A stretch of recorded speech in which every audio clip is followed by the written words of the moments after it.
Hello guys, welcome back to my channel. स्वागत है आप सभी का स्वीट शो के न्यू चैनल पे। तो गाइस, ये मेरा न्यू चैनल है और मैं वीडियो बनाने जा रही हूँ मॉम्स के ऊपर, प्रेगनेंसी के ऊपर, बेबीज के ऊपर। तो गाइस, आई होप आप सभी को मेरी वीडियो अच्छी लगे। तो गाइस, प्लीज मेरे इस चैनल को like, comment, share and subscribe करना ना भूलें। और गाइस, जिस जिसको मेरी वीडियो अच्छी लगेगी तो प्लीज दिल से रिक्वेस्ट है कि आप सभी लोग मेरे इस चैनल को सब्सक्राइब जरूर से जरूर कीजिएगा।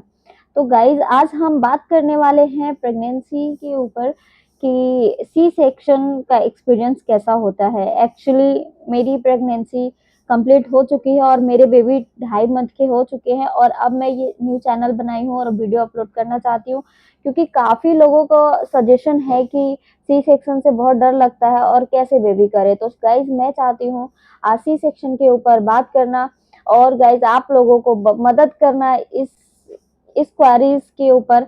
आप लोग भी ना डरें और आप लोगों को कोई प्रॉब्लम ना हो। तो गाइज, मैं स्टार्ट करती हूँ। So let's go. तो गाइज, मेरा जो एक्सपीरियंस रहा है सी सेक्शन का, मेरा कोई इरादा नहीं है सी सेक्शन कराने का। मैं बिल्कुल चाहती थी नॉर्मल डिलीवरी कराऊं और मेरा अभी 35 वीक्स चल रहे थे। मेरी तबीयत सडन बहुत ज़्यादा ही ख़राब हो गई और मैं होली फैमिली हॉस्पिटल गई थी। हेलो गाइस, तो मैं बताने जा रही हूँ सी सेक्शन के बारे में। आप लोग बड़े ध्यान से सुनिएगा, जो लोग न्यू मॉम है या जिसका प्रेगनेंसी होने वाला है, जिसका डिलीवरी होने वाला है, जिसका डिलीवरी होने वाला है। तो गाइज, आप लोग मेरे चैनल को जल्दी से सब्सक्राइब कीजिएगा और कंटिन्यूअसली देखते रहिए मेरे वीडियो को। तो गाइज, मेरा जो एक्सपीरियंस रहा है मैं आप लोगों को बारी बारी बताऊंगी। एक्चुअली मेरा 35 वीक्स हो रहा था और मैं हॉस्पिटल गई थी चेकअप के लिए। तो डॉक्टर ने बोल दिया कि एडमिट करना पड़ेगा आपको, बेबी अभी करना पड़ेगा। लेकिन हुआ ये कि मेरे साथ कुछ प्रॉब्लम्स हो गया था। एक्चुअली मेरी प्रेगनेंसी में बाइल एसिड बहुत ज़्यादा बढ़ गया था। आप लोगों को पता नहीं बाइल एसिड पता भी है या नहीं, तो इसके बारे में हम बाद में बात करेंगे। अगर किसी को ऐसा कुछ शिकायत है, बाइल एसिड के बारे में जानना चाहते हैं कि ये क्या है, क्यों होता है, तो आप लोग मुझसे ज़रूर पूछिएगा। मैं चलती हूँ मेन टॉपिक पे, जहाँ पे सी सेक्शन होता है। तो गाइज, मेरे को एडमिट लिया डॉक्टर ने और सी सेक्शन के लिए लेके गए अंदर। ओटी में जब ले गए तो मैं बहुत ज्यादा घबराई हुई थी। उससे पहले काफी इंजेक्शन दिया। पहले तो इंजेक्शन देते हैं हाथ में कि स्किन प्रॉब्लम तो नहीं है आपको। उसके बाद से आपको 2-3 देते हैं पेन किलर की कहीं पेट में दर्द ना हो, कुछ वैसा ना हो, क्योंकि सी सेक्शन करना है तो भाई ये सब चीजें फॉलो तो करनी पड़ेगी।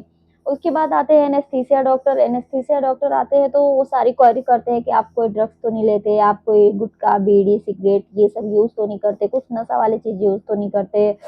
हर एक चीज आपसे क्वेरी करेंगे। और गाइस, आप लोग बिल्कुल डिट्टो जो आपके साथ हुआ हो वही बताना। आप लोग झूठ नहीं बोलना कि मैं ये नहीं करती हूँ, वो नहीं करती हूँ, क्योंकि थोड़ा सा झूठ के चक्कर में ना जान जा सकती है। तो गाइज, आप लोगों की लाइफ में जो आप यूज करते हैं, जो भी आपके साथ होता है, तो आप उस चीज को ना रियली बताइएगा, झूठ बिल्कुल भी मत बोलिएगा, वरना वहां पे आप खो देंगे खुद को।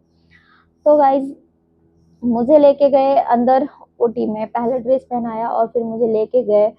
ओटी में जाने के बाद मैं बहुत ज्यादा नर्वस हो गई, चारों तरफ देखने लगी, अजीब दिख रहा था मुझे, कुछ भयंकर टाइप्स, ऐसा लग रहा था क्या ही होगा। और सीरियसली मैं खुद को मान चुकी थी कि मैं मरूंगी या जिंदा रहूंगी पता नहीं, लेकिन मैं मन ही मन सोच रही थी कि मैं जीऊं। मैं अपने बच्चों के साथ जीना चाहती थी, क्योंकि ये मेरा फर्स्ट बेबी है। तो गाइज, मुझे ओटी में ले गए। ओटी में ले जाने के बाद से मुझे एक खाट टाइप्स था, उस पर लेटाया और बोला कि मैम आप डरोगे तो नहीं। तो मैंने बोला डर तो बहुत लग रहा है। और सीरियसली मैं बहुत ज्यादा ही रोने लगी थी उस टाइम पे। मेरे आंखों से आंसू रुक ही नहीं रहे थे, क्योंकि भाई जिंदगी मौत की बात है, फर्स्ट टाइम था, डर तो लगेगा ही। उसके बाद से गाइज मुझे ले गए ओटी में। ओटी में ले जाने के बाद से मुझे लेटाया। लेटाने के बाद से मेरे को एनेस्थीसिया के लिए डॉक्टर आया और मुझे बिठा दिया। जब मैं बैठी तो मेरे बैग में ना उन्होंने बोला कि इंजेक्शन लगाना है, तो मुझे झुकने के लिए बोला। जब मैं झुकी तो एनेस्थीसिया बोला और टाइट झुकिए, और हिलना बिल्कुल भी नहीं था, बिल्कुल भी नहीं। मेरे टमी पे पिलो लगा दिया कि उसकी वजह से मैं थोड़ा अच्छे से मूव कर पाऊँ, क्योंकि पेट में बेबी भी था, वो भी देखना था। तो गाइस, मैं जब झुकी तो मेरे को ना एनेस्थीसिया दिया। इतना बड़ा निडल होता है जो मेरे बैक में लगा। मैं उस चीज से बहुत ज्यादा डर गई थी, क्योंकि वो खट से आवाज किया, मतलब हड्डी के बीच से लगता है ना, तो वो आवाज किया खट से। फिर भी गाइज मेरे अंदर तो लग गया एनेस्थीसिया। उसके बाद मुझे तुरंत बोला एकदम स्ट्रेट लेट जाइए, एकदम स्ट्रेट। मैं एकदम स्ट्रेट लेट गई। लेटने के बाद से मेरा पैर सुन्न होने लगा था और बिल्कुल अब काम नहीं कर रहा था पैर बिल्कुल भी। डॉक्टर ने फटाफट प्रोसेस स्टार्ट करा। जब मेरा पेट काटा ना तो मुझे ऐसा बिल्कुल फील हुआ कि कुछ हो रहा है। पेट काटे तो खच खच की आवाज आ रही थी, बस पेन नहीं हो रहा था और खच खच की आवाज आ रही थी। उसके बाद से मैं डॉक्टर से बोली, डॉक्टर आप लोग क्या कर रहे हैं? मेरा पूरी बॉडी ना, मुझे ऐसा फील हो रहा था कि पूरा हिल रहा है, ऐसा लग रहा था पूरे पेट से ना चीजें मेरी निकाल रहे हैं, बिल्कुल ऐसे हिला हिला के। तो मेरा बॉडी बहुत ज्यादा हिल रहा था। तो मैंने डॉक्टर को, मतलब मेरे को महसूस हो रहा था, हिल नहीं रहा था, बस मुझे महसूस हो रहा था कि कुछ हो रहा है।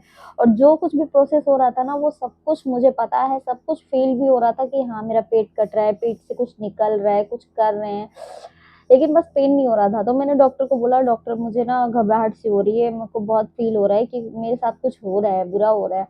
डॉक्टर ने बोला अच्छा ओके। उन्होंने मुझे पता नहीं किस चीज का इंजेक्शन दिया जिससे मेरी आंखें बंद हो गई और मैं ना बिल्कुल सो गई। मुझे पता ही नहीं चला कब क्या हो रहा है। और पूरा बदन ऐसे जू जू करके गाड़ियों की तरह आवाज आ रही थी, ऐसा लग रहा मैं बिल्कुल नींद में गाड़ी चला रही हूँ, बिल्कुल रियलिटी ऐसा लग रहा था, म्यूजिक चल रही थी मेरे मेरे कानों में। और मुझे ना बहुत अलग सा फील हो रहा था। लिटरली ऐसा लग रहा था कि मैं कहीं और हूँ, मैं गाड़ी चला रही हूँ, जू जू करके गेम खेल रही हूँ, मतलब अलग ही दुनिया में जा चुकी थी मैं। उसके बाद से ना धीरे धीरे जा, मतलब कम से कम 5 मिनट के लिए ऐसा हुआ। उसके बाद धीरे धीरे जाके असर खत्म हो रहा था तो मेरी आंख खुली। मैं कह रही हूँ अब मैं कहाँ हूँ? फिर डॉक्टर ने तुरंत बेबी ला के दिखाया कि ये देखो अब क्या हुआ है। तो फिर मैंने बोला कि बेबी बॉय है, क्योंकि उन्होंने बैक भी दिखाया और फेस भी दिखाया।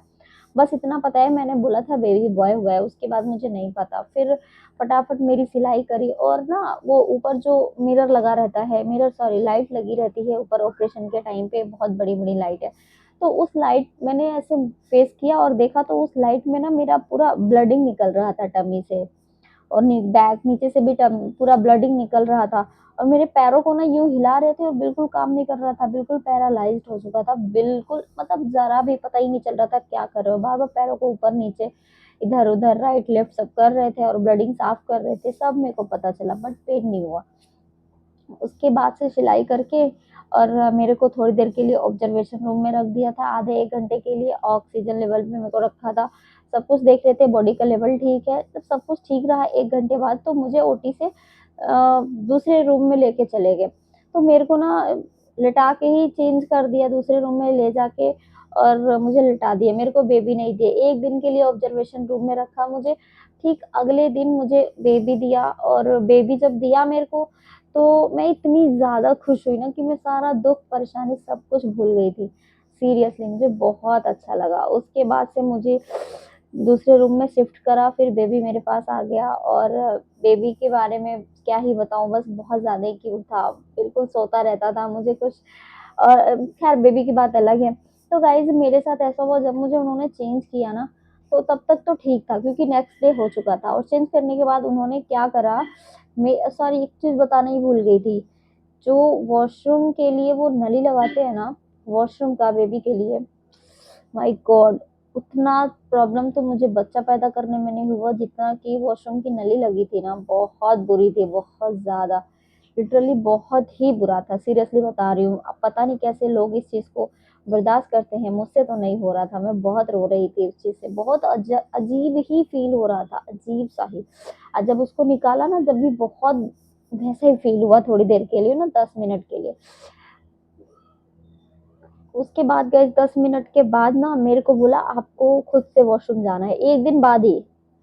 1 दिन बाद जब मेरे को बोला आपको खुद से वॉशरूम जाना होगा नर्स के हेल्प से, भाई मुझसे उठा ही नहीं जा रहा था, मेरे को इतना पेन, पेट ऐसा फील हो रहा था ना कि मैं क्या ही बताऊं, बहुत बुरा फील हो रहा था। मैं बहुत ज्यादा ही तकलीफ में थी उस टाइम, जो फर्स्ट टाइम चलने को बोला, सीरियसली बहुत ज्यादा ही पेनफुल लाइफ थी वो। मुझसे उठा नहीं जा रहा था, मैं बिल्कुल झुक के चल रही थी, अभी भी मैं सोचूं मेरे रोंगटे खड़े हो रहे हैं, ऐसा लग रहा है मेरे साथ अभी हो रहा है। तो गाइज मैं ना बिल्कुल वॉशरूम धीरे धीरे धीरे धीरे गई, मैनेज तो किया, मैं गई। उसके बाद से मेरे को पोर्ट पे बैठना भी बहुत ज्यादा प्रॉब्लम हो रहा था, सीरियसली बहुत प्रॉब्लम थी वो फर्स्ट टाइम जो चलना हुआ। उसके बाद से मैं, मेरे को नर्स पकड़ी, हेल्प की, उसके बाद फिर मेरे को लाके बेड पे लेटा दिया। इतना था, डॉक्टर ने बोल दिया बेबी को बैठ के फीड कराना, क्योंकि लेट के फीड नहीं करा सकते, और मेरे बस का था नहीं कि मैं बैठ के फीड कराऊं, क्योंकि ना मुझसे बैठा ही नहीं जा रहा था, बहुत ज़्यादा पेन हो रहा था पेट में, बहुत ही ज़्यादा। तो गाइज ऐसे ही करते करते 2-3 दिन निकल गए, 3 दिन, तीसरे दिन मेरा सब कुछ रिकवर हो चुका था, सब कुछ ठीक था। तीसरे दिन तो मैं खुद से ही जाती थी वॉशरूम में, कोई प्रॉब्लम नहीं। थोड़ा बहुत तो देखिए होगा ही, पेट में सिलाई हुई है तो भाई प्रॉब्लम तो हो गई, सॉरी चिपकने वाला था, सिलाई तो थी नहीं, तो मेरे को फिर भी बहुत ज्यादा पेन हो रहा था, अंदर तक सिलाई थी ना, 7 लेयर कटती है भाई, बहुत बड़ी बात है। उसके बाद से तीसरे दिन मेरे को डॉक्टर ने छुट्टी कर दिया और मैं घर आ गई। तो मैं ये कहना चाहती हूँ कि इस डिलीवरी, नॉर्मल डिलीवरी में भी ठीक है और सी सेक्शन में भी ठीक है, डरने वाली बात नहीं है, बल्कि मुझे नॉर्मल से बेटर लगा सी सेक्शन, इसलिए लगा क्योंकि ना सी सेक्शन में आपको पता नहीं चलेगा, और नॉर्मल में जो डिलीवरी करते हैं ना बाई गॉड बहुत ज़्यादा ही पेन होता है, क्योंकि जो पेन रियलिटी होती है ना वो सच में, अगर इंसान मर ही सकता है, मैं तो सोचती हूँ मर जाए इंसान, मर सकता है, क्योंकि बहुत गहरा पेन होता है, बहुत ज़्यादा गहरा। तो मुझे वो पेन से आराम मिला है, लेकिन जो ऑपरेशन का पेन हुआ है ना वो सीरियसली बहुत बुरा है, बहुत ज़्यादा। और एक बात बताओ, सी सेक्शन में एक चीज़ बहुत बुरी चीज़ है कि जो लाइफ टाइम के लिए कमर पेन है ना वो बहुत बेकार है, क्योंकि एक बार जो रीढ़ की हड्डी में इंजेक्शन लग जाती है ना वो कभी ना कभी पेन करता ही रहता है, हमेशा पेन करता रहता है, पता नहीं क्यों, बहुत पेन करता रहता है। और सर सर तो बहुत फटते हैं, पहले तो कुछ नहीं होता था, लेकिन जब से बेबी हो गया ना सर बहुत दर्द होता है, कभी कभी सर बहुत ज्यादा पकड़ लेता है। तो गाइस आप लोग बिल्कुल ध्यान दीजिएगा, आयरन कैल्शियम खाते रहिएगा। 2-2.5 महीने हो गया मैं नहीं खाती हूँ, इसीलिए मेरे साथ कमर पेन हुआ। आप लोग जरूर खाते रहना, और सी सेक्शन से बिल्कुल भी ना डरे, देखिए लाइफ में बेबी भी बहुत ज़रूरी है, और प्रॉब्लम है तो आप लोग सी सेक्शन करा लीजिए, कोई दिक्कत नहीं है। तो गाइस अगर और भी कोई क्वेरीज होगी सी सेक्शन के अलावा तो आप लोग मुझसे ज़रूर पूछिएगा, और मेरी वीडियो अगर अच्छी लगी तो ज़रूर चैनल को सब्सक्राइब कीजिए, मेरा न्यू चैनल है, मैं बार बार बोल रही हूँ मेरा न्यू चैनल है, आप लोग सब्सक्राइब कीजिएगा और मुझे हिम्मत दीजिएगा कि मैं आगे और वीडियो बनाऊँ। और जिसको जो क्वेरी होगी प्रेगनेंसी से रिलेटेड, बेबी से रिलेटेड, वो मुझसे आके ज़रूर पूछिएगा। वीडियो थोड़ा लेट हो गया बनाने में, बट इट्स ओके, क्या करूँ, होता है, मदर हूँ, टाइम तो देना ही पड़ेगा। तो मैंने स्टार्ट कर रखी है, आई होप आप सभी को हमेशा वीडियो मिलती रहेगी मेरी। तो गाइज चलते हैं, बाय बाय, आप लोग ध्यान रखिएगा अपना, और मेरे इस चैनल को सब्सक्राइब ज़रूर कीजिएगा। Thank you.